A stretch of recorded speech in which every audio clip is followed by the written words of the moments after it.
Dulu dia udah pernah di orto. Terus sekarang kayaknya sempat ngobrol sama lu atau apa ya, terus pengen di orto lagi jadinya, gitu kan. Hebat ya gue. Iya, lu hebat banget emang. Gua pengen ngeling-ngeling doang Ngomong lu. jadi mau ya. Kamu Persuasif, ilmu bagus. marketingnya jago sekali lu, Pe.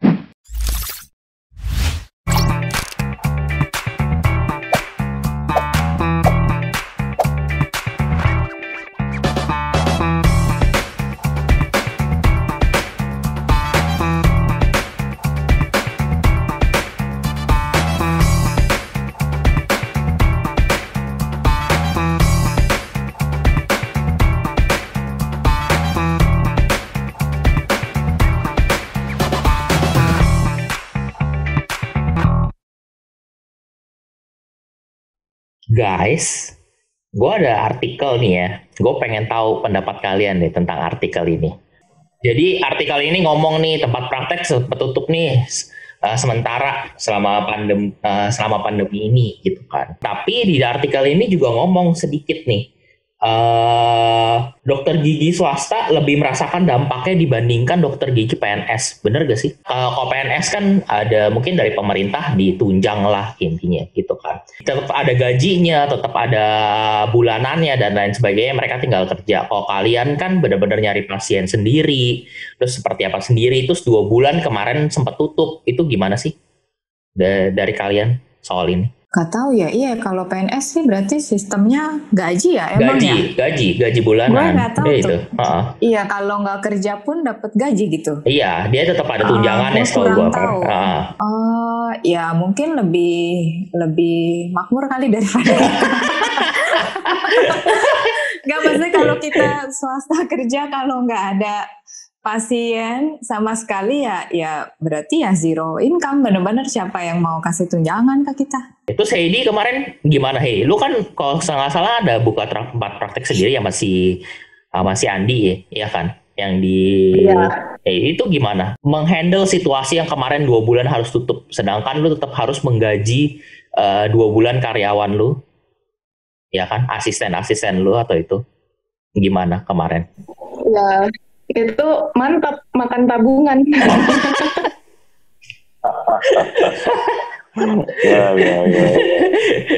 Ya makanya kalau dari segi ekonomi ya, dari segi bisnis di COVID tuh buat gue sama Andi tuh patient repellent, tau nggak? Itu apa tuh? Patient repellent tuh, oke, karena gue memilih jadi dokter gigi. Ya, itu kan kita juga ngerti kan, kita juga nggak mau tempat praktek kita juga jadi tempat transmisi virus gitu. Ya pasien juga takut, kita juga sebagai dokter gigi juga sama takutnya gitu kan. Ya gitu aja sih ya. Ya makan tabungan lah intinya. Tapi 2 bulan doang lumayan lah ya, cukup ya makan tabungan dan ya masih asisten masih ada semua lah ya, lengkap kan maksudnya. Masih dan 2 bulan itu adalah saat-saat di mana kita harus melengkapi APD kita kan, perlindungan diri kita. Nah dan itu malah harganya tidak murah. Yes. Lagi mahal-mahalnya banget, masih langka. Iya betul. Luar biasa sih kalian. Masker aja ratusan ribu kan waktu itu. Iya. Awalnya berapa ya? Kayak cuman 20.000 kan harusnya ya masker satu box. 25 ribuan. Iya. Biasanya. Awalnya loh harga normal. Iya. Kalau dari Ferani sendiri gimana, Fe? Kemarin sempat ngerasain tutup gak tempat atau itu? Tutup.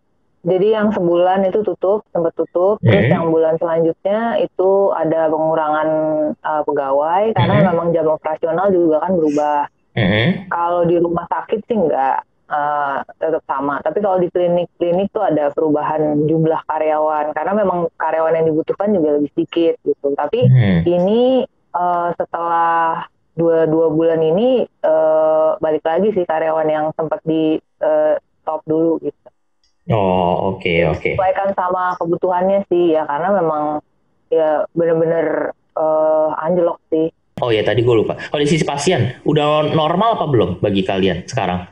Pasien yang datang ke tempat praktek kalian? Atau masih turun 20%, 30% gitu? Gimana, Pi? Karena memang pasti dibatasin kan jumlahnya, jadi pasti berkurang ya.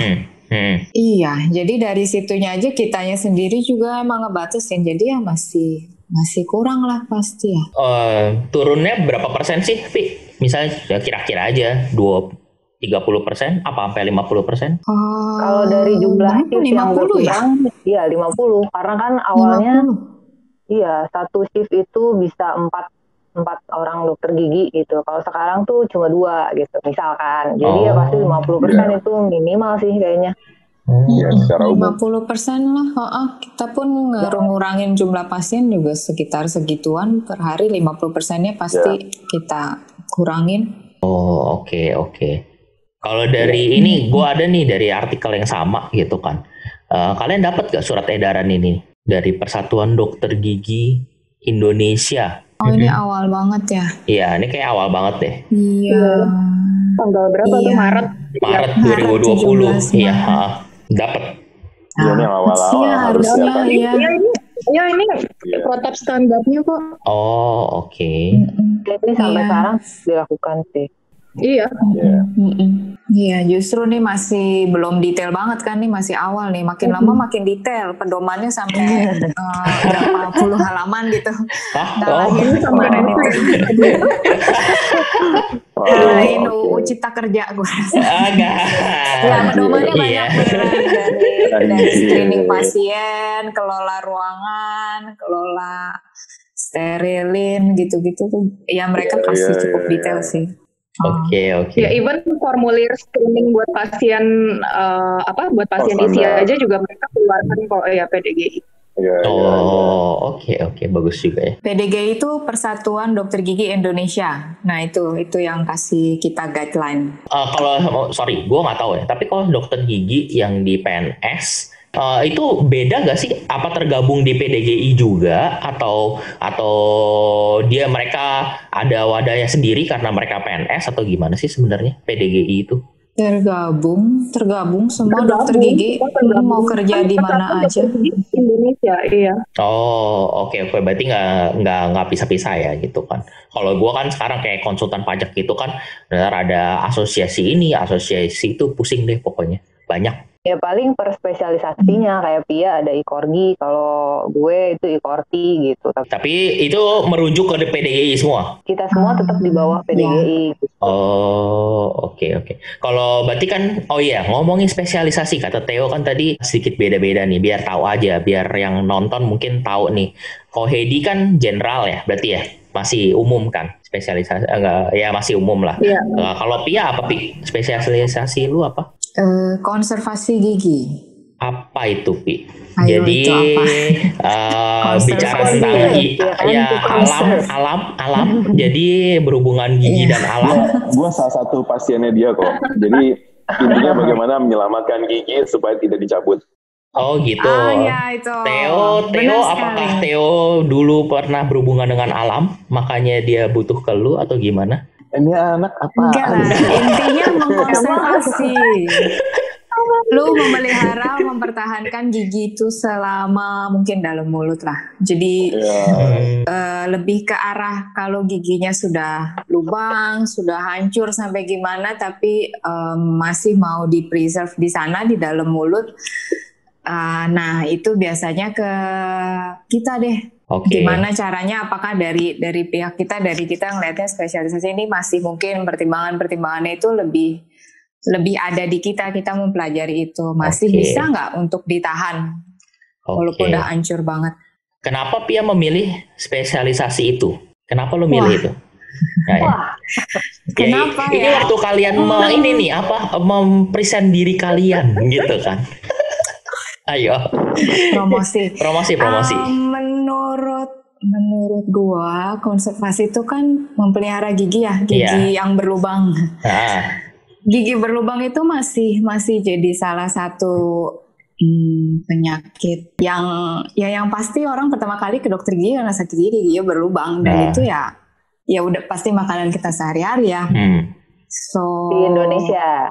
Yes, di Indonesia. Jadi untuk bisa kita belajar lebih dalam mendalami hal itu ya bagus banget.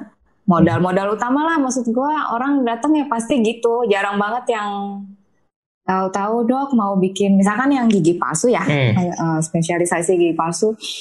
Di Indonesia kan masih negara berkembang lah ya. Nggak ada yang mau bikin ini veneer, mau apa. Orang pertama kali datang pasti gigi lubang, sakit gigi. Nah itu sudah arahnya ke kita. Oh, oke. Jumlah pasien nih kayaknya yang banyak ya. Iya, udah pasti. Maksudnya problem utama orang datang ke dokter gigi kan sakit gigi. Oke. Gigi udah pasti laris. Oke.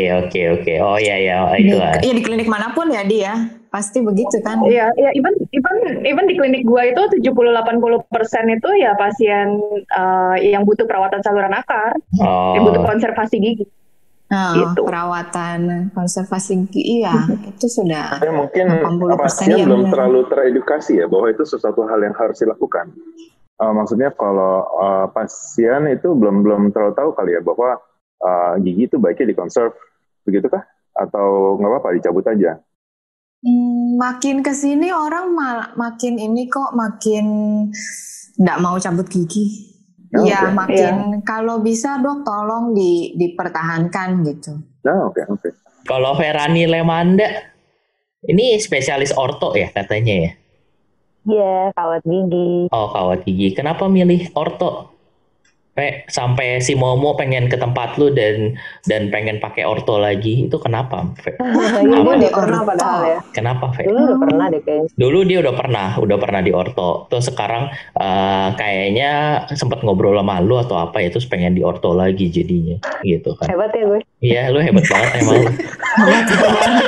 Gue pengen geling-geling doang. Mau ya. Ya. Kamu ilmu marketingnya jago sekali loh, Fe. Padahal enggak loh. Oh enggak ya? Gimana? Ya, ini kayak pertanyaan ini, apa motivasi kamu masuk ya? Dulu pas di awal. Ini karena bisa mengembalikan atau memberikan rasa percaya diri kepada seorang insan manusia. Gimana? Dari yang maksudnya bahasanya dia berantakan, dia kan mau senyum, mau ngomong, itu pasti itu ada rasa kurang percaya dirinya. Sambil gini atau enggak dia buka mulutnya dikit-dikit gitu. Tapi setelah giginya rata, giginya rapi, pasti jadi jauh lebih percaya diri dan itu bisa merubah hidupnya. Maksudnya karena dengan dia percaya diri, jadi dia melakukan segala sesuatu dalam hidupnya jadi lebih jadi berubah ya kan. Nah ini penyebabnya kenapa Momo yang tadi udah pakai gigi mau pakai kalau gigi lagi. Oh iya. Diskon 70% ya, Fe. Makasih loh. Oke. Kalau Heidi, DRG Heidi, kenapa belum ada spesialisasi? Justru ini bisa kerja semuanya tahu. Jangan salah. Jadi gue cuma ngulik-ngulik dong. Kalau Heidi, kenapa Heidi? Nah, spesialisasi pilihan ya, nggak harus. Jadi itu setuju. Jadi gue lebih prefer untuk menginvestasikan dana yang gue punya untuk membangun klinik. Oh ini. Karena di klinik gue ya juga kita kerja memang berdasarkan spesialisasi juga sih. Kalau Andi dia kan spesialisasi periodontologi gitu. Itu memang urusannya sama ya jaringan di sekitar gigi deh, gitu, gusi dan tulang. Seperti itu. Ya terus ada juga dokter yang ortodontisnya atau yang memang pasang kawat gigi gitu seperti itu di klinik ada. Kalau gue sih apapun, ya benar kan, tapi apapun gue kerjain selama gue merasa itu masih dalam kompetensi gue gitu loh. Jadi even kayak perawatan saluran akar gue kerjain, cuman kalau yang bentuk akarnya udah itu perawatan saluran akar itu yang konservasi gigi ya, endodonti ya, seperti yang spesialisasinya Pia. Itu gue kerjain selama akarnya masih normal bentuknya. Kalau akarnya bentuknya udah aneh-aneh ya gue oper ke dokter Priscilla. Ya sebenarnya ambil spesialisasi itu kan kayak pendidikan formal ya, banyak. Jangan salah, banyak juga dokter-dokter, apalagi spesialisasi tuh kayak baru booming ya belakangan nih lah levelnya kita. Kalau dokter-dokter gigi dulu kan Iya. One man show kan, satu klinik cuma ada satu dokter gigi, dia kerja semua gitu. Kalau sekarang gitu. kita mulai terbagi-bagi, iya karena kita udah pada ngambil spesialisasi. Jadi jangan salah, dokter-dokter GP juga banyak yang bilangnya super GP, dia bisa semuanya karena kita update skill kita segala macam kan tidak harus dari pendidikan formal, banyak juga kursus-kursus yang setahun 2 tahun segala macam yang nggak kalah juga sebenarnya gitu sih. Jadi spesialis nggak spesialis ya balik lagi sih. Dan pada akhirnya reputasi yang menentukan ya, maksudnya nama akan sangat erat hubungannya dengan reputasi gitu kan. Kalau reputasinya sudah oke ya nggak akan mana-mana deh itu yang namanya pasien gitu kan. Iya. Awal-awal kayak lulus spesialis gitu aja tuh kayaknya kayak berat ya. Maksudnya dibandingin mungkin kayak orang yang tidak ngambil spesialisasi tapi sudah kerja puluhan tahun. Dan seperti yang gue bilang, konservasi gigi itu kan pekerjaan yang sangat umum ya. Tapi kayak JPR juga maksudnya berat juga loh megang titel spesialis. Ntar dikit-dikit ya gitu, oper aja ke spesialis, lebih jago kesannya gimana tuh kan. Actually namanya pekerjaan tangan ya. Balik lagi ke skill tangan lu sih, pengalaman kerja lu sih itu yang lebih jam terbang. Yes. Lebih membuktikan. Oke. Kalau dari kalian lah terakhir lah kesimpulan untuk ada yang mau di-share apa enggak gitu ya. Ya ada yang mau di-share gitu kan. Masing-masing boleh nih silahkan ada apa gitu ya, mau share ke orang-orang. Ya sebenarnya kalau emang mau ke dokter gigi ya balik lagi sih kayak tadi, dianya juga harus berasa aman. Terus kalau yang harus diperhatiin sebenarnya dalam masa pandemi ini ya kan, COVID itu memang masuknya dari pernapasan kan ya, misalnya pernapasan, terus bilangnya dari mata, dari mulut. So kalau dari segi pasiennya, kalau emang dia mau merasa aman ya dia harus cerdas-cerdas, jangan mikirin kan ada kan yang kok saya nggak dikasih ini APD tutupan apa-apa gitu tuh, kayaknya menurutku kalau dari gua ya itu sifatnya kalau nempel di tangan lo aja WHO bilang cuci tangan cukup gitu kan. Yang paling penting tuh udara men, aliran udara itu yang bahaya ya. Jadi kalian juga harus cermat-cermat melihat itu, apakah klinik itu berusaha lah pakai HEPA filter, pasang exhaust atau disterilin, dia kasih jeda antar pasien ya. Di steril ruangan itu yang lebih penting daripada segala tetek bengek buat pasiennya ya. Menurut gue sih itu, kalau emang itu oke ya, mau ke dokter gigi mau apa kayaknya aman-aman aja sih. Ya kalau dari gue sih intinya ya para dokter gigi itu pasti akan mempertimbangkan apa yang terbaik bagi pasien, terus sama untuk para staf yang bekerja di klinik tersebut, sama para dokter gigi yang bekerja di klinik tersebut. Intinya sih itu. Jadi ya kan kalau dibilang perlu nggak sih pasien takut ke dokter gigi, itu ya itu balik lagi, rasa aman takut itu subjektif. Cuman kalau memang lu harus, ya intinya kalau gigi lu sakit atau memang perlu kontrol orto sudah beberapa bulan, ya datang aja, itu nggak apa-apa gitu. Karena kan basically ya kita nggak tahu nih kapan si pandemi ini akan berakhir kan gitu. Ya intinya apa berarti orang tersebut nggak akan kontrol orto gitu sampai jangka waktu yang tidak bisa ditentukan tersebut, seperti itu. Ya kalau memang perlu ke dokter gigi, ya datang aja. Jangan khawatir gitu ya. Jangan khawatir. Ya kalau perlu ya tanya-tanya dulu dokter giginya gimana cara sterilisasi ruangannya, bla bla bla gitulah. Oke. Kalau dokter gigi Ferani gimana? Kalau gue sih ngelihatnya rasa takut itu wajar, dan rasa takut itu pasti ada dan ada di setiap orang, apalagi sama sesuatu yang baru yang belum ada obatnya gitu istilahnya. Jadi ya nggak apa-apa, kita sangat memahaminya gitu. Jadi itu boleh terjadi. Terus itu juga boleh ditanyain gitu, misalkan pasien merasa ada rasa cemas, boleh diungkapkan ke petugas kesehatan yang ada gitu. Tapi logikanya kita juga pasti mau melindungi staf kita, melindungi diri sendiri, melindungi klinik kita gitu. Jadi kita melakukan semua langkah-langkah yang memang sudah diatur dari lembaga-lembaga yang itu kayak PDGI, dari WHO gitu, itu semua udah dilakukan langkah-langkah protokol kesehatannya gitu. Karena ya itu logikanya kita kan juga pasti mau melindungi lembaga kesehatan kita sendiri gitu. Jadi ya basically nggak boleh operate sebenarnya kalau misalkan semua protokol itu nggak dijalankan. Jadi dengan adanya protokol kesehatan tersebut sebenarnya itu udah langkah-langkah preventif lah untuk mencegah penularan ataupun cross infection itu sendiri gitu. Jadi ya dinilai sendiri risk sama benefitnya untuk setiap pasien. Kalau dari gue sih yang penting kita menghadapi pandemi ini bersama-sama. Gitu. Itu yang paling penting gitu. Jadi kita nggak mungkin melewati pandemi ini sendiri gitu. In term of economically, socially gitu. Jadi as long as kita sadar bahwa protokol harus kita lakukan dan orang lain sudah melakukannya juga, jadi kita saling percaya aja bahwa itu dilakukan dan kita saling jaga bersama gitu kan. Be happy. Karena itu faktor penting loh, itu faktor penting. Be happy itu faktor penting gitu kan. Jadi ya at the end of the day, kalau pandemi ini lewat, kita lewati bersama, kita saling jaga, kita saling bantu, ya udah gitu. Kita pasti oke aja. Oke. Kok kayak gitu, Heidi, Ferani, Pia, thank you ya untuk ngobrol-ngobrolnya pagi ini. Terus nanti kalau yang nonton ngobrol sama gue dan Theo, nanti kalau ada yang nonton, ada yang nanya, nanti gue oper ke kalian ya, karena gue nggak ngerti soal dokter gigi ya. Dan